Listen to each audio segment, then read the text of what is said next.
مردے کو قبر کے دبانے کی کیا حکمت ہے، جیسا کہ سعد ابن معاذ رضی اللہ تعالیٰ عنہ کے ساتھ ہوا؟ ہاں یہ بالکل ہوا، مسند احمد میں حدیث موجود ہے۔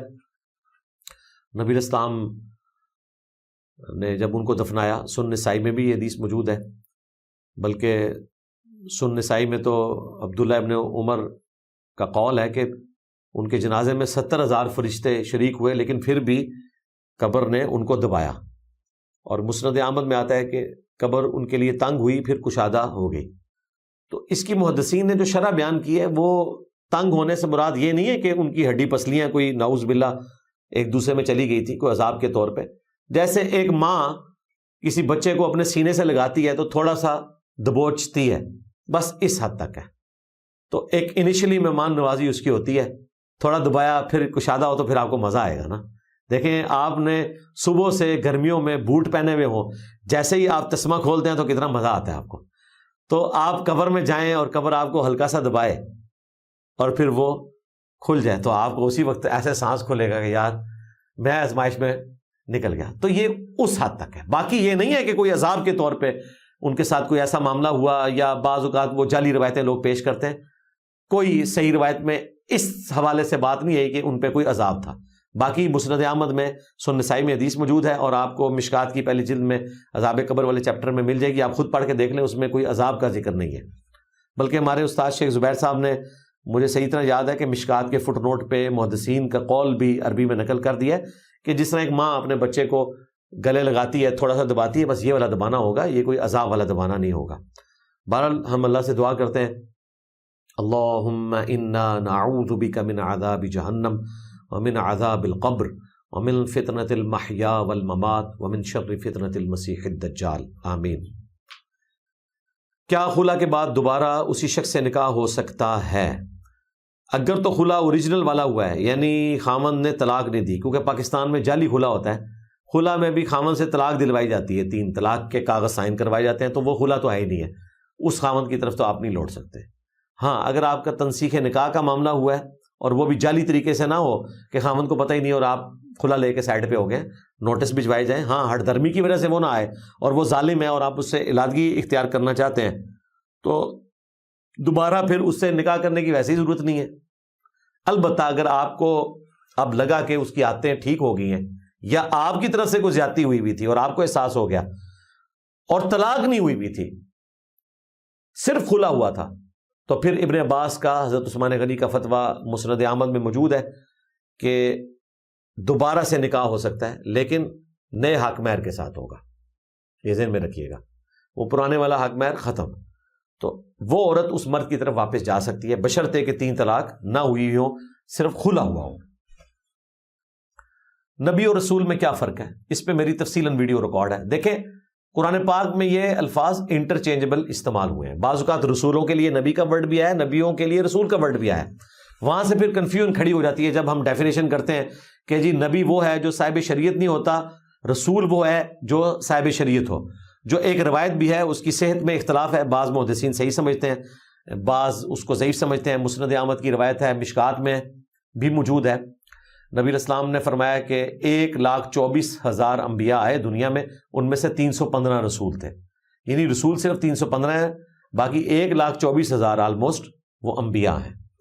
رسول وہ ہوتے ہیں جو صاحب شریعت ہوں اور وہ اپنی قوم کو آ کے دھمکی لگائیں کہ اگر ہم پر ایمان نہ لائے تو بڑے دن کا عذاب تم پر آئے گا، جس طرح کہ نوح علیہ السلام، شعیب علیہ السلام، ابراہیم علیہ السلام، ہود علیہ السلام، صالح علیہ السلام اور محمد علیہ السلام، یہ رسول تھے، ان کے انکار پر عذاب آیا۔ ہمارے نبی کے کیس میں مسلمانوں کی تلواریں مسلط ہوئیں، باقی انبیاء کے کیس میں آسمان سے کبھی عذاب آ گیا، کبھی چنگھاڑ کی شکل میں، کبھی پتھروں کی بارش کی شکل میں، کبھی سمندر میں غرق کیے جانے کی شکل میں، کبھی طوفان کی شکل میں، کبھی ہوائی جھکڑ کی شکل میں۔ تو اس طرح کے جو پیغمبر ہیں وہ رسول ہیں جو دھمکی لگاتے ہیں، ان کے بارے میں قرآن میں ہے کتب اللہ لأغلبن انا ورسلی، یہ اللہ نے تقدیر میں طے کر دیا ہے کہ میں اور میرے رسول ہی غالب رہیں گے۔ رسولوں کو اللہ تعالیٰ بچا لیتا ہے، رسول کبھی قتل نہیں ہوتے، انبیاء قتل ہوئے ہیں۔ قرآن میں جب انبیاء اور رسول کے حوالے سے ڈسکشن ہوتی ہے نا، تو انٹرچینجبل چونکہ الفاظ ہیں تو لوگ کنفیوژن کا شکار ہو جاتے ہیں۔ انٹرچینجبل الفاظ تو قرآن میں اور جگہ بھی ہیں، جہاد اور قتال بھی انٹرچینجبل الفاظ ہیں، حالانکہ جہاد اور قتال میں فرق ہے. ہر قتال تو جہاد ہے، ہر جہاد قتال نہیں ہے. جس طرح ہر رسول تو نبی ہے لیکن ہر نبی رسول نہیں ہے. تو انٹرچینجبل جو الفاظ ہیں ان سے آپ دھوکہ نہ کھائیے گا، اس کو سمجھیں اس اعتبار سے کہ رسول وہ ہیں جو دھمکی لگاتے ہیں ان کی قومیں ہلاک کی جاتی ہیں. انبیاء وہ ہیں کہ جو قتل بھی ہوئے ہیں اور وہ دھمکی نہیں لگاتے، وہ ایک مجدد کی حیثیت سے پیغمبر بن کے آتے ہیں آلریڈی رسولوں کی شریعت کو ایگزیکیوٹ کروانے کے لیے. شریعت اپنی جگہ موجود ہوتی ہے. ایک ایکسیپشن ہے حضرت عیسیٰ ابن مریم کی کہ ان کے کیس میں ان کی قوم ہلاک نہیں ہوئی، اس وقت ان کو اللہ تعالیٰ نے زندہ اٹھا لیا. اور دوسری ایکسیپشن ہے کہ ان پہ جب عذاب آیا ان کی قوم نے معافی مانگ لی. چونکہ حضرت یونس علیہ السلام قرآن میں آتا ہے کہ اللہ کی وحی کا انتظار کیے بغیر چلے گئے تھے، ان کا جو یہ ڈیبٹ ہے وہ امت کے لیے کریڈٹ ہو گیا، ساری قوم مسلمان ہوئی. اور سورہ یونس میں اللہ تعالیٰ نے فرمایا کبھی ایسا نہیں ہوا کہ ہم عذاب کا فیصلہ کریں اور وہ عذاب ٹل جائے سوائے قوم یونس کے. وہاں ہم نے ان کو مہلت دے دی. 1 لاکھ سے زیادہ لوگ تھے، سارے کے سارے مسلمان ہو گئے.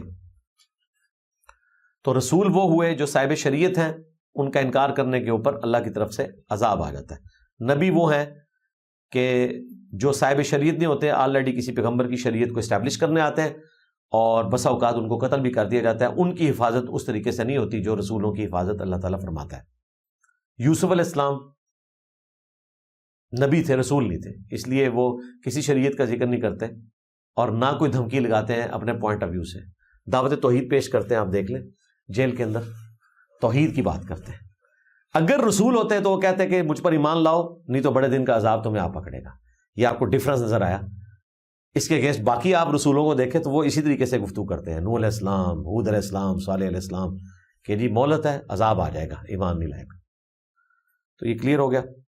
میں بزنس اسٹوڈنٹ ہوں ملیشیا میں. آپ نے جیو پولیٹکس پر بات کرنا کیوں روک دیا؟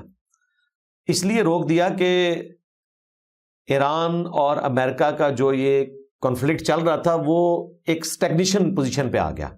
ورنہ آپ نے دیکھا میں نے 5-6 لیکچرز مسلسل اسی کے اوپر ریکارڈ کروائے. جب اسلام آباد ٹاکس شروع ہوئیں اور پھر وہ آلموسٹ میچورٹی کی طرف گئیں، سیز فائر ہو گیا آلموسٹ آپ سمجھ لیں مڈ آف اپریل، تو پھر ہم نے اس کو ڈسکس کرنا چھوڑ دیا. البتہ ہم قنوت نازلہ مسلسل پڑھ رہے ہیں امریکہ کے اوپر بھی اور اسرائیل کے اوپر بھی اور ان کے حمایتیوں کے اوپر بھی.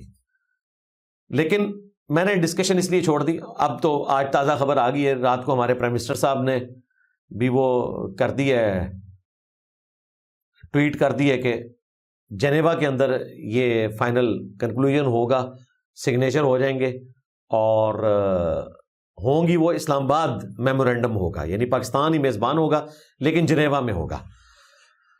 تو یہ پاکستان کے لیے بہت بڑی کامیابی ہے. باقی جو پاکستان کی لوکل پالیٹکس ہے اس کے حوالے سے جب کوئی پیش رفت ہوئی تو میں ضرور ڈسکشن کروں گا، لیکن بسا اوقات ہمارے پاس سالڈ نالج موجود نہیں ہوتا اور بعض اوقات ایسا ہوتا ہے کہ ہم جب سچائی کی بات کرتے ہیں تو ایک طبقے کو بری لگتی ہے اور دوسرا اس کو مس یوز کرنا شروع کر دیتا ہے. اور جب ہم اس طرح کی گفتگو کرتے تھے کسی کے اکسانے کے اوپر جو ایک اینکر کی شکل میں ہم پہ مسلط ہو جاتا تھا، ورنہ خود تو میں اس طرح کی ڈسکشن نہیں کرتا، تو ہم نے پوڈ کاسٹ ہی ختم کر دی. تو دیکھیں اتنے عرصے سے سکون ہے، اللہ کا شکر ہے. باقی جو میں نے پریڈکٹ کیا ہوا تھا وہ پلان اسی طریقے سے جاری ہے. وہ اس لیے نہیں کہ میرے پلان پہ اسٹیبلشمنٹ یا پولیٹیکل جماعتیں چل رہی ہیں، ہمارے پاس ٹریک ریکارڈ موجود ہے. ہمیں پتہ ہے کہ یہاں پہ انقلاب کس لیول تک پہنچنے کے بعد شیر افضل مروت ہو جاتا ہے، تو وہ آپ کے سامنے ہی ہے. تو وہ پریڈکشن میری اسی طریقے سے پوری ہو رہی ہے. ہاں، ان پرنسپل ہم بات کریں گے کہ ہمارے کسی اسٹوڈنٹ کا کوئی کام نہیں ہے کہ ریاست کے خلاف اسلحہ اٹھائے، چپ کر کے دعوت و تبلیغ کا کام کریں، ریاست کے قوانین کو فالو کریں، اپنا احتجاج ریکارڈ کروانا ہے پولیٹیکل طریقے سے، اسلحہ اٹھا کے نہیں، گالی گلوچ کر کے نہیں، ریاستی اداروں کا مذاق اڑا کر نہیں، بلکہ اصلاح کے پوائنٹ آف ویو سے. بس یہ کریں، بس اتنی گفتگو کافی ہے آپ کے لیے. اگر یہ بھی ہضم ہو جائے تو